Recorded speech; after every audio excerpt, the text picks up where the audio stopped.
Section 2.8, driving at night. Driving factors, roadway factors, vehicle factors, night driving procedures. Fatigue. How many hours of driving? Fatigue is the #1 problem for especially new drivers. Night driving factors: driver, road, vehicle, and weather. The driver is affected by the vision, by glare, fatigue, and lack of experience. The road: these road conditions affect night driving. Low level light, changes in levels of light, knowledge of road users, and drivers under the influence of alcohol or drugs. Your vehicle: check to make sure that the headlights are operational, your auxiliary lights and turn signals. Clean your windshield, side windows, and rear view mirrors. These 6 items are mandatory for any commercial vehicle: the headlights, the side marker lights, side reflectors, turn signals, turn signal lights, identification lights, and clearance lights. These 7 items are required on the rear of a vehicle: turn signal lights, backup light, rear reflectors, tail lights, turn signal lights, stop lights, and license plate lights. Slow down so you can stop in the distance you can see ahead. Low beam headlights show the road approximately 250 feet ahead, and you need 250 feet to stop the vehicle at 40 miles per hour. Night driving: do not wear sunglasses. Know the location of your rest stops. Dim headlights for oncoming traffic. Keep inside of cab dim. Use lights from other vehicles to see. Signal early. Increase following distance, and keep stopping distance within sight distance. 2.9, driving in fog. 2.10, driving in winter. Vehicle check and driving. 2.10 and 11, driving in extreme weather. Vehicle checks and driving.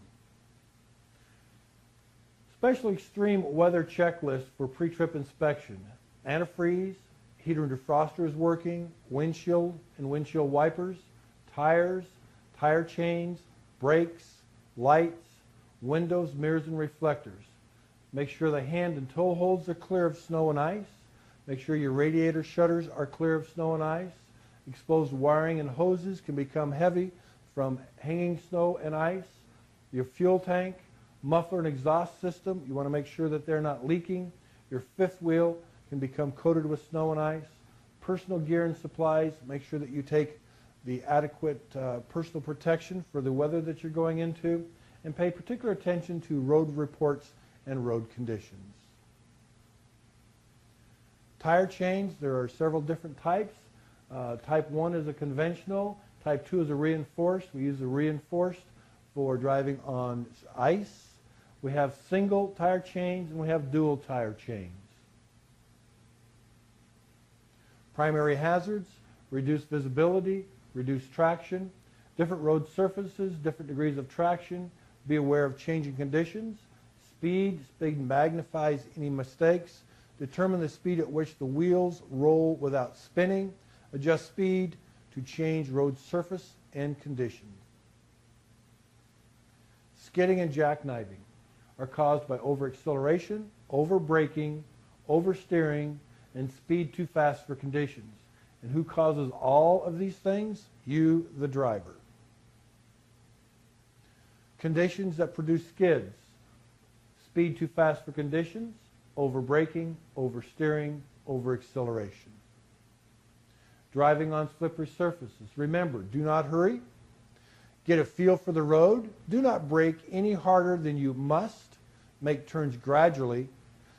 Check mirrors for signs of jackknifing, and do not pass unless you absolutely have to. If you must drive through water, slow down, shift to a lower gear, place your foot lightly on the brake, increase your engine speed, and accelerate through the water. What this does is put the brake shoe and brake drum together. It will not allow water to get between them. After you're out of the water, stay in the low gear, keep your foot on the brake, increase the RPM to prevent stalling, keep a light pressure on the brakes for a short distance to dry them out. Release the brakes. Freeing a stuck vehicle. Do not spin the wheels. Use traction aids such as tire chains, sand, etc. Lock the interaxle differential lock. Place the vehicle in a higher gear and accelerate gradually. When using a tow truck, remember, you are responsible for your vehicle and the cargo. You should maintain control. You should make sure they do not hook the chain or cable to the vehicle in an improper manner. Hot weather. When driving in hot weather, monitor the tires, engine lubrication, cooling system, engine belts and hoses. Checklist for mountain driving. Upgrades. Downshift until you find a gear that will maintain the RPMs, position the vehicle in the right lane, and do not pass. Driving downgrades. Never downshift while descending.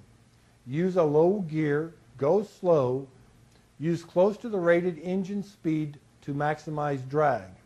Use snubbing method when braking. This is an example of an escape ramp. Downhill braking. First, apply brakes hard enough to feel a definite slowdown. Second, at 5 miles an hour below safe speed, release the brakes. At a safe speed, repeat steps 1 and 2.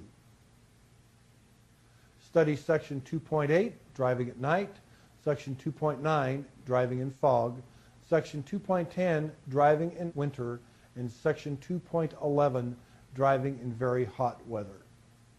Test your knowledge. Question 1. You should use low beams whenever you can. True or false?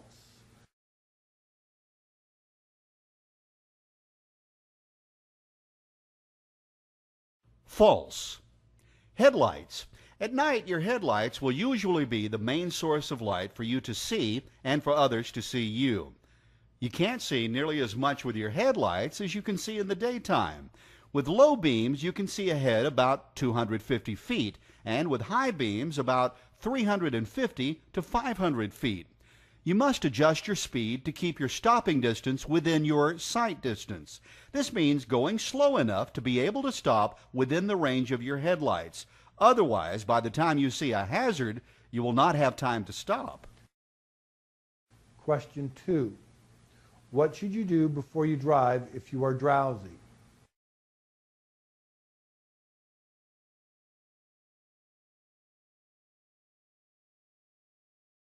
Fatigue and lack of alertness. Fatigue, or being tired, and lack of alertness are bigger problems at night. The body's need for sleep is beyond a person's control. Most people are less alert at night, especially after midnight. This is particularly true if you've been driving for a long time. Drivers may not see hazards as soon or react as quickly, so the chance of a collision is greater. If you're sleepy, the only safe cure is to get off the road and get some sleep. If you don't, you risk your life and the lives of others. Question 3. What effects can wet brakes cause, and how can you avoid these problems?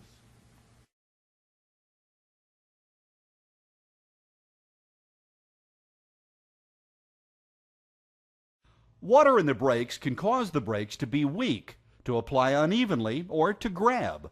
This can cause lack of braking power, wheel lockups, pulling to one side or the other, and jackknife if you pull a trailer. Avoid driving through deep puddles or flowing water if possible. If not, you should slow down. Place transmission in a low gear. Gently put on the brakes. This presses linings against brake drums or discs and keeps mud, silt, sand, and water from getting in. Increase engine RPM and cross the water while keeping light pressure on the brakes. When out of the water, maintain light pressure on the brakes for a short distance to heat them up and dry them out. Question 4. You should let air out of hot tires so the pressure goes back to normal. True or false?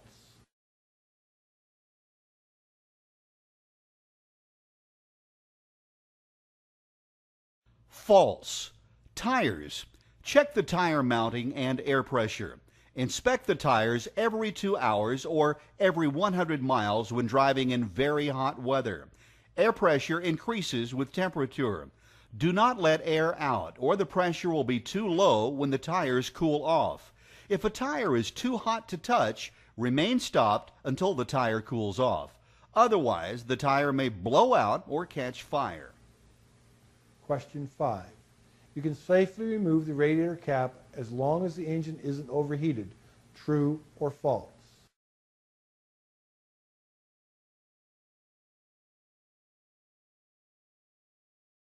False.